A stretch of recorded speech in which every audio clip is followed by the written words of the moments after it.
Hello, everyone. This is Mike and Rainbow again. And this Hello. is hello. And this is part two of Abductees and Voices They Hear. And this is a question and answer session. And, generally speaking, please watch part one if you haven't, because it kind of fits together and it's important. And so we're going to talk about experiences again that, mainly Rainbow had and I had, hearing voices, etc., and how our family members reacted to those experiences that we had. Okay. And that includes children, of course. So we ended up part one with a question that Rainbow said we'd move into part two. So the question is, let me look at the question again. How do you know, Rainbow, if it was an alien, or it was a demon? And what are the difference between those type of voices that you hear? So go for it. Well, one thing I find is that anything that's people think is negative is demonic. And I think that it's too generally used, because if you've ever experienced a negative energy or demonic energy, you definitely will know the difference, because every aspect of every part of you is on high alert, and you're scared. And when I've experienced really negative energy and what I consider demonic, there was no doubt in my mind I was experiencing something that was very scary. The aliens, even though they can be disconcerting in many ways, they will actually stay with the child, or in my case with me. And I know many people I've talked to where they grew up with the aliens and the alien experience. And so we kind of grew up with them. So there was actually one particular alien, and his name was Meek Mohan. And he was a white chalky color, but he was as tall as the short grays. And he was the one who used to take me on the west side, the east side, wherever, into classes, because I had classroom time in Albuquerque, New Mexico. And I would be with a variety of other kids, and we would all be learning different things. And sometimes we're learning from the mantid aliens. And so I experienced them. Like the praying mantis. The praying mantis, yeah. Yes. And so they're very, very different, but, and they scared me. They were a little scarier because I think they were just very stern and is very void of concern or well, I don't think they have much of an emotional type attachment. No, they don't. And they don't have any concern for your welfare. If you're like, if you have to go to the bathroom, you're screwed, because they don't care. If they want you to learn something, you have to learn it. And I remember many times and hold it. You need to go to the bathroom and having to hold it. Yeah, because they just like, it's tough. You have to just wait. But the difference is how you feel it in your soul, because it's a frequency thing. It's all energy. So you will know when you're hearing a voice in your head that is something that is alarming to you and emotionally, spiritually, physically, and mentally, because you feel the energy of it. And I think I learned this from the aliens, how to feel frequency and vibration. And so I think that that's something that I was just able to do when I'd have scary beings and entities coming at me when I was a young child, because I've had a couple experiences with what I would call demonic. And I don't like to say that word very often because it's so generally used. So when the aliens talk to you telepathically, they use a certain part of the brain and you feel it in your brain. It's not comfortable, but it's not uncomfortable. When I get messages from other beings who are dark or whatever, it's like a vibration hitting me, and it's very, very, very uncomfortable for me when I hear that. Now, one thing that I've learned through the years is how to use vibration to kind of understand and kind of put my feelers out there to see what it is that who's in contact with me. So I understand, well, okay, what is this being? What is this thing? Is it an alien? Is it a cryptid?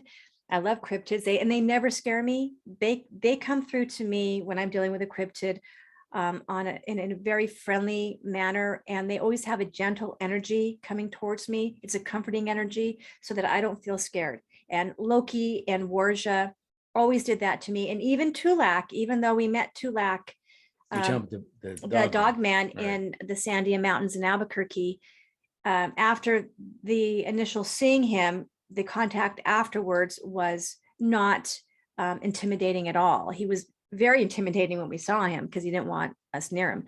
Right. Yeah, he definitely gave off this thing like, Stay away. stop, stay away, don't get any Yeah. closer. That was the one we got a picture of We got a him. picture of And Tulak. it was Yeah. a pretty good picture too. Yeah, And it was. So you learn I learned at a very young age as an empath, and I learned this from the aliens, how to differentiate between who's coming at me. And I just tend to go according to frequency, the vibration I get back. And maybe that makes sense to you all, maybe it doesn't. But I hope that kind of gives you a good idea of how you can kind of feel the difference, because when you're dealing with a demonic energy, you feel it in your soul, in your gut. And it's very scary. It's not even just uncomfortable, but it's like, you're dealing with something that is kind of has an ability to harm you, and you have to kind of figure out how to work in that situation, and how to either backpedal and kind of get out of it, or how to stand your ground and figure out how to fight it. Mhm. So I hope that helps anyways. So in our conversation in the past, you had talked about the military involvement. So I just wanted to kind of explore how the military involvement fit into this equation with the hearing voices. Yeah, when I was on the west side of Albuquerque, I had a lot of experiences where I had, well, not just in the, let's see, the 2000s. Actually, I have to say a majority of my life, when I've had a cell phone, I've had my conversations, I'd had the clicks, and I'd actually hear people on the other end. So there's a different ways of looking at this, and let's look at it realistically and rationally. There's mixed connections happening, and you can get somebody else's phone call and stuff like that. And I'm sure that's happened. But when I have this happen to me, I actually heard the people on the other end talking about what I was talking about. And they would basically, I could hear a lot of noise in the background, like they were in a big room. Mm-hmm. And the person that I was talking to could hear them. And so, Wow. and I had one friend who said, she said, "Did you hear that?" I said, "Of course I could hear that." I said, "They're listening into our conversation." And so we both said, "This is rude." I said, "If you're, are you going to join the conversation, or are you going to get off the phone? Because we're talking here, because we're talking dance and stuff." And the person on the other end went, "Oh God, they can hear us." That they said that. And then we heard click. And that has happened multiple times in my life. So it's not just a coincidence. And then I don't know if this has happened to any of you, and I've talked about this before, where I was in front of my laptop, and I was typing up different types of choreography for my students. I'd have them come through my speakers, and I'd actually heard a conversation between a man and a woman. And I went, "This is weird." So what I did is I turned my computer completely off, because I thought something weird happened with my speakers. And I went to my ex-husband. I said, "Look, I'm hearing voices in my speaker." He goes, "Well, that could happen sometimes," because he's kind of was a geeky guy who knew a lot about electronics. So he suggested I turn my computer off. I already had. So I turned my computer back on, and then all of a sudden there's a voices again. And I, was like, this is crazy and nuts. And there's a man and a woman talking, and I thought, well, I wonder if they're talking, if they can hear me. Yeah, Mm-hmm. why not? Right. I said, "I can hear you." And the woman said to the guy, I can't remember which one said to what, but I remember they said this. "Did she just say she can hear us?" And I said, "Yes." And they freaked out. And I could start hearing them talking back and forth. And I thought, you know what? I got choreography I got to write for my students. I don't have time for this crap. So what I ended up doing was I played my music, and then I just refocused my mind onto the choreography. And within about 15 minutes, they were gone. But I do know that I worked with a student who had former military experience. And after I had worked with her, I had military vans coming around my house. And that was around the time that this happened. And so I think that it can happen. I think that in my opinion, the military does know when certain people are kind of targeted or basically having experience with abductions, and they keep tabs on them as well. And I think that's a part of this. I'm not saying that they're innocent in it, because I remember being in on bases. I remember experiences with other children being on bases, without getting too much into detail, because I know this is kind of one of those sensitive topics. But it was basically a situation where I did see the military buses, and I did see soldiers and everything, and they were around us. And I've also been to Los Alamos. I've been in different areas. So I think they're part of it as well, but I don't know to what extent. And I just wanted to put that out there. Okay, so with all that said, how have you kept your sanity through all this? Because that's a lot of stuff, right? A lot of Right, stuff. And it is. for, I don't want to say for a normal person, but for a person to kind of digest all that and Yeah. still stay reasonably 1 foot there and 1 foot in kind of this type of reality where you're just kind of normal day-to-day stuff is pretty Yeah, difficult. it is. So how did you deal with that? The Native American way was huge for me, because the one thing that I had to do is first make myself acceptable to me. So I realized that there was nothing wrong with me. The first thing you have to do is just realize nothing is wrong with you, because you've had all of these experiences. And just because you can hear voices, it doesn't mean that something's wrong. It just means that you're pretty phenomenal. That's pretty cool. And if you can take a gift like that and use it to your advantage and actually expand on it, then you can kind of broaden your horizons with different doors that will open up to you. I think get in touch with your inner self and get that center of balance for yourself. And that's kind of what I did. And so when I went the medicine way, hearing voices was fine. And that was great. And then getting in touch with nature is also getting in touch with oneself, because Gaia her frequency is in us. And so once you start understanding that you're part of the whole aspect of life and nature, and everything that's happening is not totally out of your control, that you can actually take control to a certain degree and understand that life is a learning experience. And this is just a part of your learning experience here on this planet. One thing that I also did too is I had mentors, and I've had phenomenal, very amazing and powerful women mentors. My one mentor, Anna Bellucci, has been phenomenal in my life.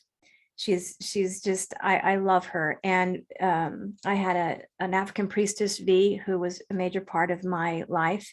So what I did is I connected to people who would have an understanding like you. I mean, think about it. I was searching too when I met Michael. And so I've met Michael. So search out for those people who will understand what you're going through, who have that don't have that unconscious bias about this type of topic. Like-minded people are who you want to have around you. And I think the most important thing is to stop looking at yourself as someone who is something's wrong with you. Nothing's wrong with you. And so if you can hear voices, hell, that's fine. I know that there's people who have schizophrenia and other mental illnesses, and I'm not going to say that doesn't happen. And I know it does. But what I'm saying, for people who are connected in this way, like me and thousands and thousands and thousands of others, yes, that it's thousands and thousands yeah, and thousands. hundreds of thousands. Yes, there's we could say millions. Millions, yeah. So what I'm saying is there's nothing wrong with us. We're okay. And if, when I went to psychologists, they couldn't help me. When I went to priests, they couldn't help me.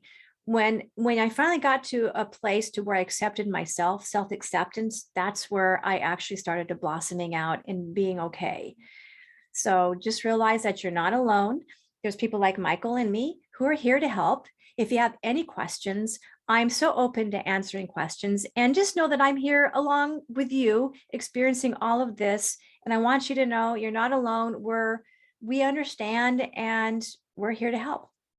Well, I guess with that, we'll end this particular episode, and hopefully it's been helpful to you.